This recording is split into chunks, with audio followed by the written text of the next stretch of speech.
Vítajte pri dnešnom videu, ktoré chcem venovať životu takému, aký ho momentálne žijeme. Život v zrýchlenej dobe, ktorá nás tlačí a núti veci robiť tak, ako vlastne ani nechceme. Takže poďme sa na to pozrieť, aby sme ten tlak rozpustili, pritom s ním nebojovali a tak sa posunuli niekde úplne inde, než sa teraz nachádzame. Ono je to také... Spomenula som si, že niekedy koncom 80. rokov minulého storočia, začiatkom 90.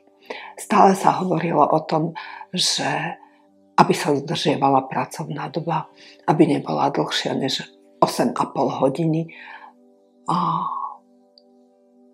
svet sa dostal do takého rozmeru, že ľudia pracujú oveľa viac a neustále ich niečo poháňa, aby to robili ešte viac, aby mohli mať skvelú dovolenku na najúžasnejšom mieste na svete, aby mohli mať krásny byt, alebo niektorí aj dom, podľa toho, ako ktorí chcú, aby si mohli kúpiť všetko, po čom ich duša túži, lebo áno, sú presvedčení, že potom budú šťastní. A ono to tak vážne nefunguje. Takže poďme sa pozrieť na to, čo by sme s tým mohli urobiť. Ono, keď sme v tom kolotoči, ktorý nás núti takto niečo robiť, takýmto spôsobom žiť, tak čo je výsledkom takéhoto života? Samozrejme únava. Únava taká, ktorá niektorých privádza až do depresie. Nevedia so sebou pohnúť, sú úplne hotoví. Ani spať nevedia poriadne. No a čo s tým?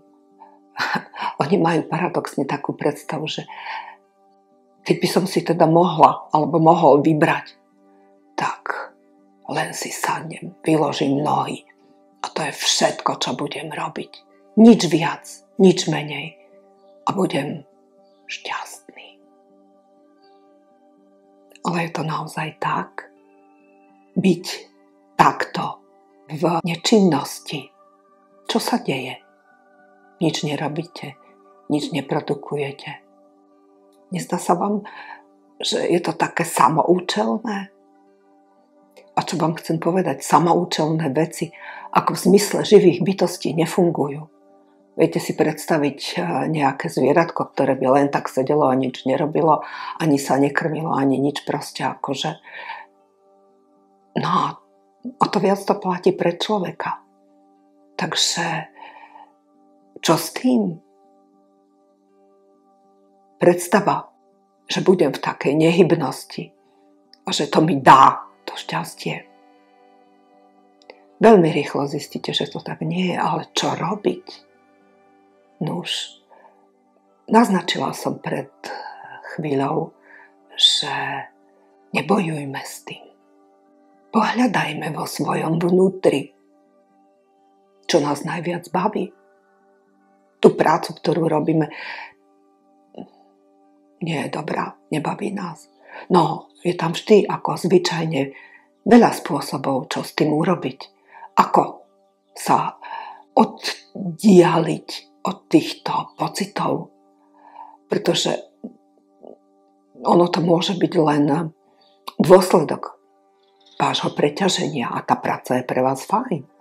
A pokiaľ je to tak, tak stačí zmeniť len to svoje vnútorné nastavenie, začať sa do tej práce tešiť, začať s takým priateľským optimistickým postojom, ktorý nás privedie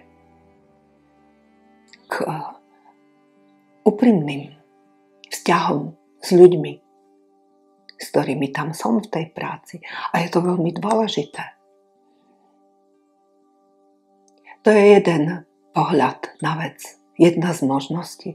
Ďalšia možnosť je, že tá práca naozaj nie je pre vás. Tak hľadajte, čo by mohlo byť tou skvelou prácou pre vás. No, ono to nepôjde rýchlo, ale nakoniec zistíte, že naozaj tu niečo je, čo by vás bavilo. No, a tak sa do toho dajte. Začnite to robiť. Robte to s radosťou, s pôžitkom. A nerobte to 8 a viac hodín denne. Naozaj to nie je dobre. Teraz v poslednej dobe som sa stretla s takými niekoľkými podobnými informáciami, ako ľudia inde vo svete žijú svoj život oveľa účelnejšie, než to robíme my, kde majú len 6-hodinový pracovný deň. A môžu si aj vybrať, či budú robiť z domu alebo nie.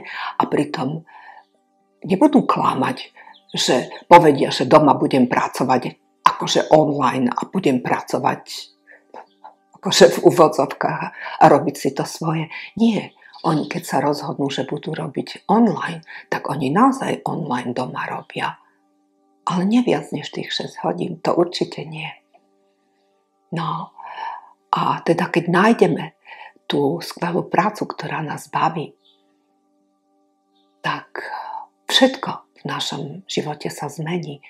A verte, každý jeden z nás je osobitná bytosť. A stačí naozaj, keď sa zameria na to, kto som, čo by som mal naozaj robiť, aby som bol šťastný, bola šťastná. A to je ten základ pre to všetko, pre tú zmenu. Čiže nebuďte samoučelní, tvorte, dávam to nový rozmer do života. Vyskúšajte, uvidíte, dáte mi zápravdu. A ešte by som odporúčila na záver klasicky jednu veľmi dobrú knihu, ktorá by vám mohla naozaj pomôcť zorientovať sa v tom, o čom som sa snažila teraz hovoriť a priviesť vás k iným spôsobom žitia svojho života. Je to kniha od Barbary de Angelis. Chvíle, ktoré stoja za to. Zoberte do rúk, prečítajte, prežite, precíťte. Takže krásny deň vám prajem, priatelia. Vidíme sa zase.